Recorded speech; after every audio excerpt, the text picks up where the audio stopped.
What's going on? This is Dr. Ferguson and welcome to another edition of Coffee with Rhadi. And today I want to talk to you about something that I believe will really enhance your life. I want to talk about priorities. Oftentimes we make decisions which other people don't perceive as being quality decisions. I remember a gentleman by the name of Coach Richardson. That was his name. He was my dad's football coach. And I was talking to him on the phone one day, this was a couple years back, and he said, "Rhadi, whatever decision you make will be the right decision." He said, "Because you made it." And it took me some time to really understand what he was saying. Every decision that you're going to make is not going to be a quality decision. On a scale of 1 to 10, you're going to make some 10s, you make some 5s. I've made some 2s and some -3s in my life. But they were my decisions to make, and they shaped my life and the way that my life has gone and the way that it is going currently.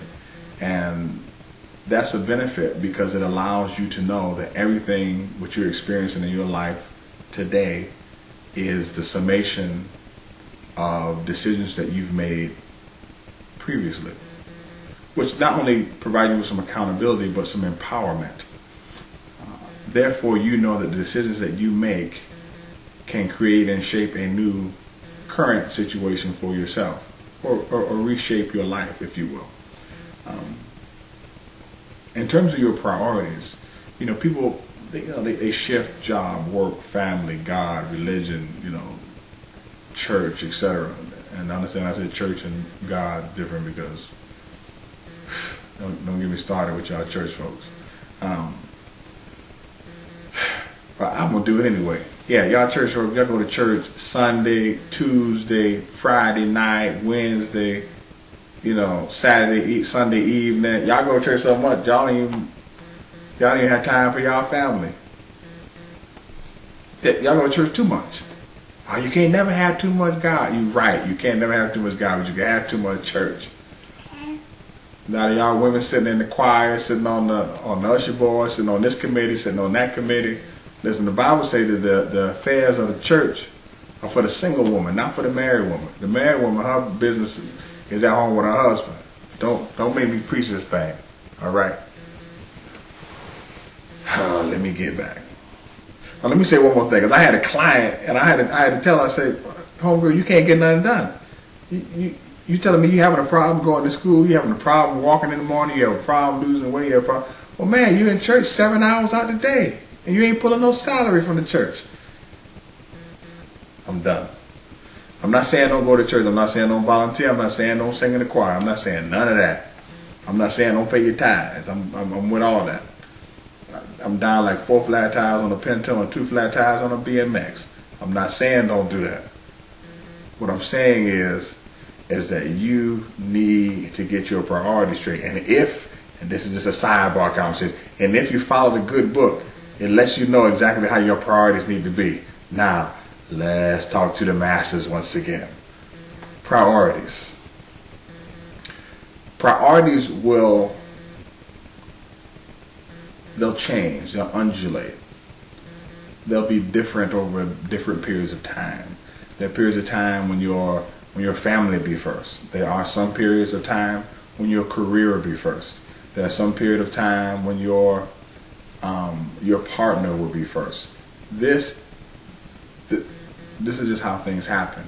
And what you find out is some people may take a snapshot of your life when you're in a different period or a different season of your life, and they'll be very quick to pass judgment and tell you that your priorities are out of order, not understanding that the ordering of your priorities is correct for where you are at that period of time of your life. I can tell you right now that when I was doing my dissertation was at the top of the power heap when it came to getting stuff done. And that was only for a small season and period of time. And then my priorities kind of shifted. I can tell you when I'm training for a fight, my priorities shift. I put everything on the back burner, and I focus on the fight, and then they'll shift when the fight is over. There are periods in your life where where your life can withstand such shifts, and then you get to the point when your life can no longer stand such shifts. I was speaking with a very good and very well known mixed martial arts fighter yesterday, who just recently got married, and he called me and he talked to me, wanted to get some advice on some things. He was like, "Man, I'm married now." He said, "It's very different for me to, for me to leave and go off to training camp." And I said, "Yeah, bro, it's not the same." I said, "Your priorities have shifted, and that's not a bad thing." I just recall Ricardo Almeida. He just retired from mixed martial arts, and he said, his priorities shifted. He wanted to spend some more time with his family, and I can understand that. And a lot of you will go through some priority shifts in life, and when you make those decisions, as my man DRC Raming told me from the Bahamas, he said, when you make these decisions for your life, don't be guilty about making quality decisions for yourself, and don't think about what other people are going to say when they take a snapshot of where you are in your life at that particular time. Because as Coach Richardson said, every decision that you make is a good decision because you made it. I hope and pray that you make some quality decisions for yourself today.